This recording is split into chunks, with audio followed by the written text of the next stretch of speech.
How I Got the Nickname Professor Panic by Professor Panic. Read by Peter Bernard. It has been suggested to me that a good place to start might be the beginning, so I will endeavor to explain my nickname. There's not much to say, really. In college, for fun, I created a device which would induce fear in humans remotely. It came in the form of a microwave beam directed at one specific part of the brain. Uncontrollable, unfathomable fear would result, and I became, quote, the Professor of Panic, then later just Professor Panic. I remember when I was back in school discussing the device with the quarterback on the school's football team and others over lunch one day. He told me he didn't believe I had created such a device. He made fun of me in front of his pretty girlfriend and everyone else there. I told him I needed someone very brave to test the device out on, someone who was afraid of nothing. His girlfriend urged him to volunteer, then the crowd joined in. After all, wasn't he the bravest guy on campus? Soon the bravest guy on campus had soiled himself and was shivering in a corner, wide-eyed, swatting at invisible bats and resisting any help from his buddies. "Why is he seeing things?" the girlfriend asked me blandly. "I understand why he's afraid, but why does he see things we can't see?" "I still have to figure that out," I told her, continuing. "It's something that only happens when we turn the power up to the nth level. At that point, the human nervous system is experiencing so much fear that it manufactures its own reason for the fright in order to avoid a complete shutdown." "So," the lovely quarterback's girlfriend reasoned, "his brain is painting monsters and broadcasting them out into space for him to swat at?" I agreed with her. That was essentially what was happening. She grunted, and we both stood there, watching her boyfriend twitch and moan on the floor. Finally, she spoke, asking, "How long will he be like this?" I told her probably for a couple of hours, so she brightened up and suggested that meant we had time to catch a movie together. So we did, and that night she became my girlfriend. She stayed with me for the rest of that semester and part of the next as well. The quarterback took a few months to fully recover, if he ever actually did. I wouldn't know. The news of my invention had gotten me recruited into working for a living before my junior year was halfway through. The microwave scare machine I had made for fun created a lifelong career for me. Once working in professional labs with paid assistants, we experimented on what else we could do with microwaves. Besides cooking people's brains, we could also talk to them or broadcast audio remotely directly into their brain. We could induce emotions strong enough to cause their minds to generate hallucinations that seemed to them more real than normal waking reality. We eventually were able to use microwaves to paint emotions more subtle than fear, and then, more recently, we moved past emotions to being able to cause the subjects to believe he or she were experiencing specific non-real events of our own choosing.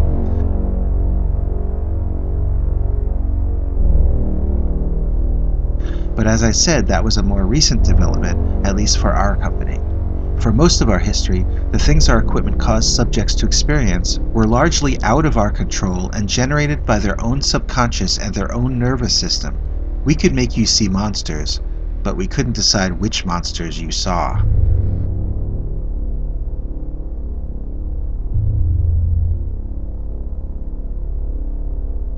My late friend Herman Brulan started working for my company 8 years prior to my recruitment in 1956. I worked in research and development, and my job was to either create or reverse engineer new, seemingly impossible technology. Herman's job was to go in the field and research the actual results of our technology once it was in the hands of our customers. Although neither of us had anything to do with sales, Herman was on the need-to-know list when it came to customer names and information. During those years, we were both very loyal to the company, and so we respected their wishes and mainly did not discuss the customers with each other.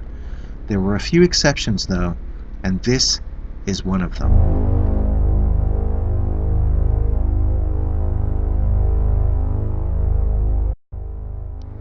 I recall that we met for Chinese food together in, I think, 1960 or 61.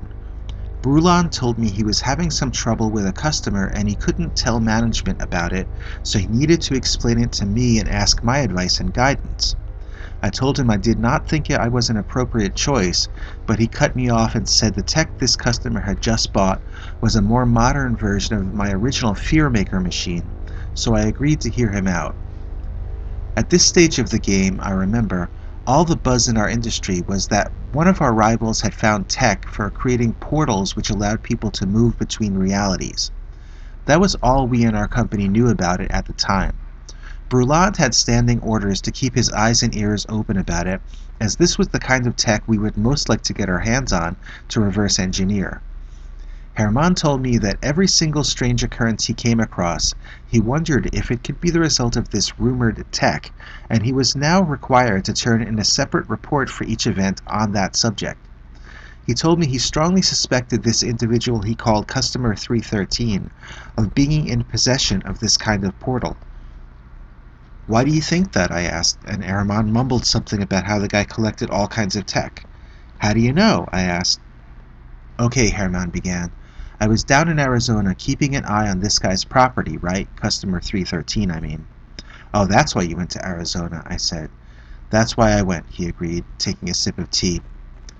"Not hot enough," he sniffed, then continued his story.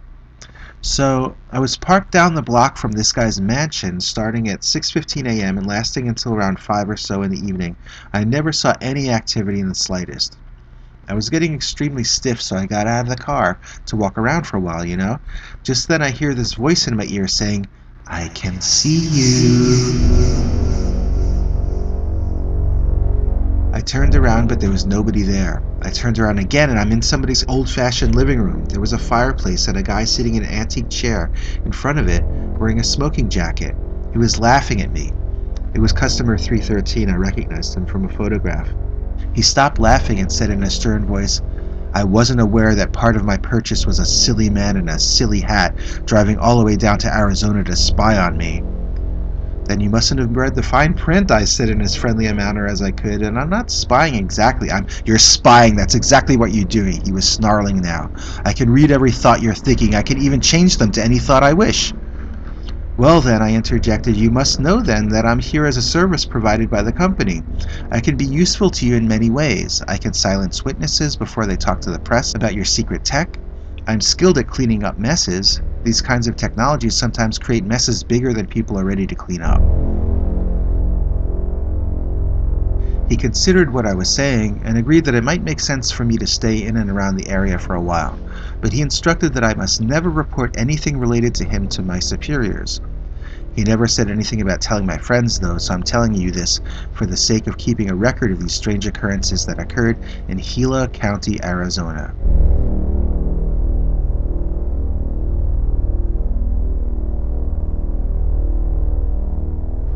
One night in June, Bruland began, a woman was driving down a stretch of road near one of the homes of Customer 313. She claimed that on the side of the road she saw a small, monstrous creature. She said it had a hairy body and a head like a flattened jack-o'-lantern. She told me that when it turned its head to the side, it emitted a glow as though its eyes were lit internally. She said it watched her as she drove past. I urged her to keep the report secret for the sake of national security, Armand told me, but she said she was friends with a member of APRO, Aerial Phenomena Research Organization, APRO, and would report the sighting. I reminded her she had seen no UFO or flying saucer, so I asked her why APRO would even be interested. Nevertheless, she insisted she would report the stories, so that one might get out into the media sooner or later. "What will you do if it does?" I asked him.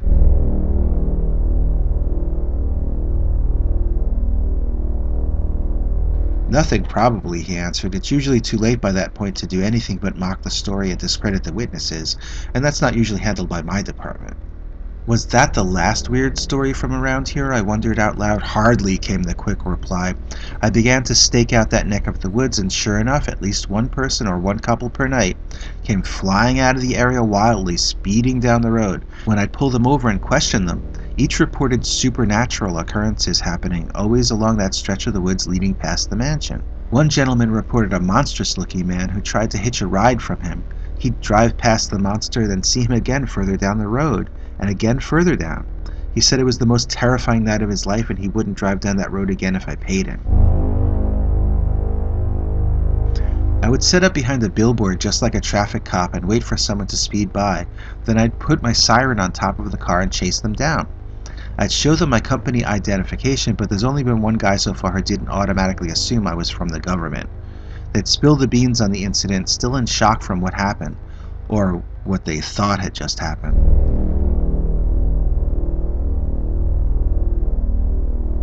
One hysterical young man told me that his recently deceased uncle had risen out of the dirt alongside the road and called out to him, shouting, "Death is the devil," whatever that means, before chasing after his car.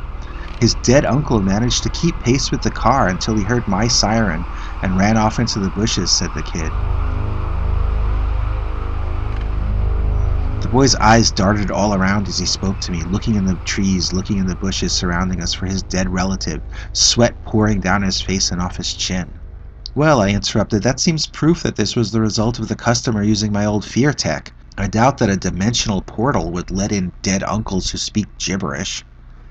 I would have thought so too, responded Brulon, but one time, when I expressed that very notion to our customer 313, he said something to me that has haunted me ever since. What he said was, "Perhaps it's not either monsters born of the human imagination or creatures from another dimension or reality. Perhaps it's monsters born of the human imagination coming from another dimension or reality." Wait, I interjected, needing to slow this down. So he was saying there were creatures born of the imagination of the humans that live in another reality? Brulon chuckled. Maybe, he said, although I thought he meant there might be creatures coming through this portal, assuming he actually had a portal, and the creatures were taking the appearance of projections from the subconscious of the humans around them. I was fascinated. Is such a thing even possible? I asked a bit too loudly. Brulon shushed me, laughing. If you don't know, he asked, then I certainly don't. You're the scientist of the two of us. Our customer friend has a wicked sense of humor. We can't ever really know when he's giving us a clue or when he's joking around and leading us off the path. It's possible he was telling us the truth, but it's just as possible that he said it knowing that I'd sit and ponder it, and that egomaniac loves the idea of people thinking about him. It does sound that way, I agreed. Were there any monster sightings that specifically made you suspect it was a dimensional portal? That's a good question, Brulon answered. Since I was mentally blocked from ever filing an official report with the office, I never actually considered that question, which would normally have been routine for me. He smiled a rare smile and he said, "This is exactly why I needed to talk to you." His face grew serious. Let me think through the people I spoke to. There was a weeping young pregnant lady who told me she saw a boy standing alongside the road. She asked him if he needed a ride home and where he lived. He told her that he was her future son and he would grow up to hate and disrespect her. Terrified, she sped out of there until I pulled her over. She was weeping and had clearly lost all hope and reason to continue. Noticing the crucifix hanging from her rearview mirror, I assured her that what she had seen was a demon, and a demon only appears to frighten a woman if her son is going to be one born for great things. This was very kind of you, Hermann, I told him. Ignoring me, he continued. There was a teenage boy riding his motorcycle alone who said he saw death itself alongside the road. Again, I said, more stories that sound like the result of my fear tech turned up to the nth level. Nothing there that sounds interdimensional. At the time I was skeptical about the tech even being possible, let alone in use. There were several ghost stories told to me, Brulon stated, and any of those could have been interpreted as interdimensional visitations, especially if we consider that these visitors may be able to take forms based on our subconscious projections. Which is an idea, I objected, that was created and presented to you by the trickster individual causing all this disruption in the first place. Customer 313 is not someone to be trusted.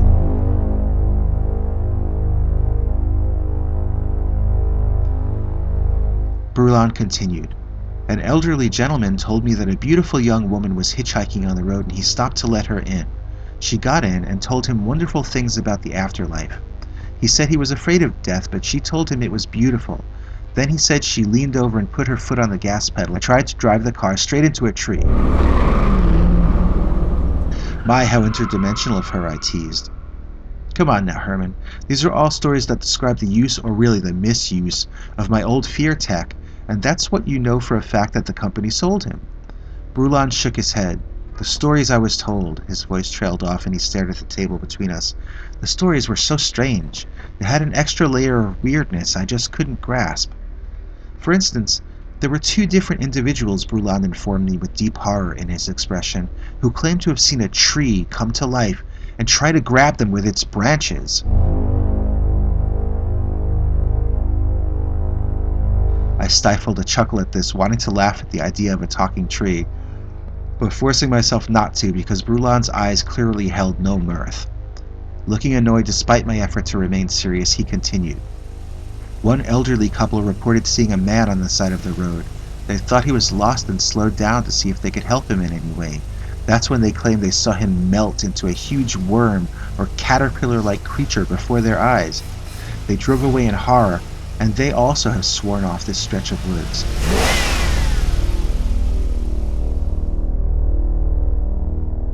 Well, I mused, you certainly know who's behind it. The trouble is, he's too powerful to have any influence over. Exactly, agreed Bruland. At least that's what I thought. How do you mean? I asked. Well, after all, he is still human. He still has human needs and human feelings, Bruland explained. I decided to just talk to him, man to man, and try to reach some sort of agreement so that I could move on to other jobs. I see, I said dubiously, and how did that go? Better than you'd expect, judging by your tone of voice, said Bruland. I went to customer 313's property and asked him mentally for an audience. I explained that I had a plan regarding the road attached to his land. I said his experiments were accidentally causing people to experience terrifying hallucinations on the road at night. I found myself suddenly standing with my rear to his fireplace, back in his living room, him back in his chair. How do you know, the customer asked me, that the hallucinations people are experiencing aren't my experiments themselves?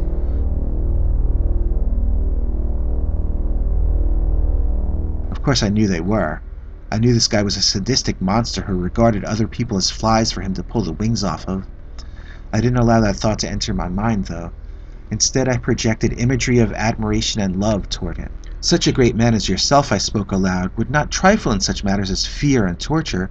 Such a man as yourself would be too occupied with the great questions.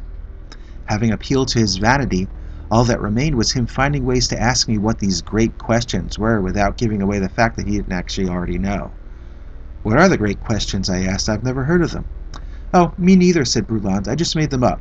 Let me see if I can remember. It was something about world peace, I think.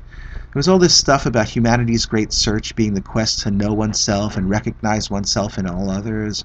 I mixed in some Eastern mysticism and some odd biblical scripture stuff I learned from this obscure preacher that I listened to last month in San Francisco. Wait, so you sent customer 313 on a wild goose chase that you made up yourself? I asked incredulously. Hey, said Bruland, it was either that or spend the rest of my career on that patch of road chronicling ghost and monster stories that didn't really happen. That made both of us laugh, then we sat there for a while, silently thinking. Finally, I broke the silence to ask him, did you ever find out if the customer was actually in possession of the portal? No, I did not, said Bruland, and I no longer care either. If he's got it, there's nothing I can do about it anyway. Bruland seemed relieved, thinking he was done with customer 313. However, this was far from the case, as he ended up telling me of several other encounters with this fellow over the decades after that. I'll save those stories to tell you in future episodes. Well, I hope you liked that. Don't forget to check out the new Scary Stories. We've got Easter episode coming up with both Madeline Star and PQ River in it. We'll be back here with another scary story next time entitled Dogman of the Pinelands.